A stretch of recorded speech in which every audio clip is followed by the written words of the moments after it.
ಸೂರ್ಯೋದಯ, ಸೂರ್ಯಾಸ್ತ, ರಾಜ ಸೀಟಿನಲ್ಲಿ. ಮಡಿಕೇರಿಯ ಪ್ರಮುಖ ಆಕರ್ಷಣೆ ಇದು.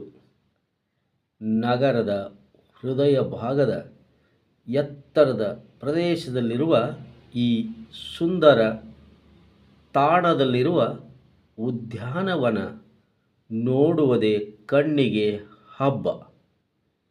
ಇಲ್ಲಿರುವ ಮಂಟಪದಲ್ಲಿ ಈ ಹಿಂದೆ ಕೊಡಗಿನ ರಾಜ ರಾಣಿಯರು ಕುಳಿತು ಪ್ರಕೃತಿಯ ಸೌಂದರ್ಯವನ್ನು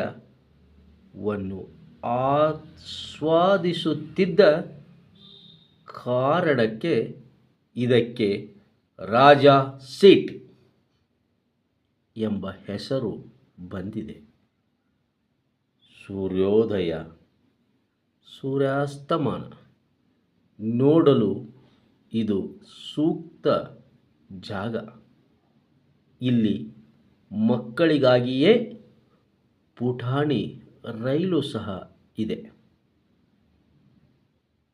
ಇದು ಎಲ್ಲಿದೆ ಎಂದರೆ ಕೊಡಗು ಜಿಲ್ಲಾ ಕೇಂದ್ರ ಮಡಿಕೇರಿಯ ಬಸ್ ನಿಲ್ದಾಣದ ಸಮೀಪದಲ್ಲಿಯೇ ಇದೆ. ಅಂದರೆ ನಗರದ ಹೃದಯ ಭಾಗದಲ್ಲಿಯೇ ಇದೆ. ಅಲ್ಲಿಗೆ ಹೋಗೋದು ಹೇಗೆಂದರೆ ಮಡಿಕೇರಿಯ ಹೃದಯ ಭಾಗದಲ್ಲೇ ಇರುವ ಕಾರಣ ಸುಲಭವಾಗಿ ಹೋಗಬಹುದು. ಆಟೋ ರಿಕ್ಷಾ ಮೂಲಕ ತೆರಳಬಹುದು. ನಗರದಿಂದ 2 ಕಿಲೋಮೀಟರ್ ದೂರವಿರುವುದರಿಂದ ನಡೆದು ಸಹ ಹೋಗಬಹುದು. ಜೀವನದಲ್ಲಿ ಏನು ಬೇಕಾದ್ರೂ ಸಂಪಾದನೆ ಮಾಡ್ಬೋದು, ಕಳಿಬೋದು. ಆದರೆ ಅನುಭವಗಳು, ಆ ಕ್ಷಣಗಳನ್ನು ನಾವು ಯಾವತ್ತೂ ಮಿಸ್ ಮಾಡ್ಕೋಬಾರ್ದು.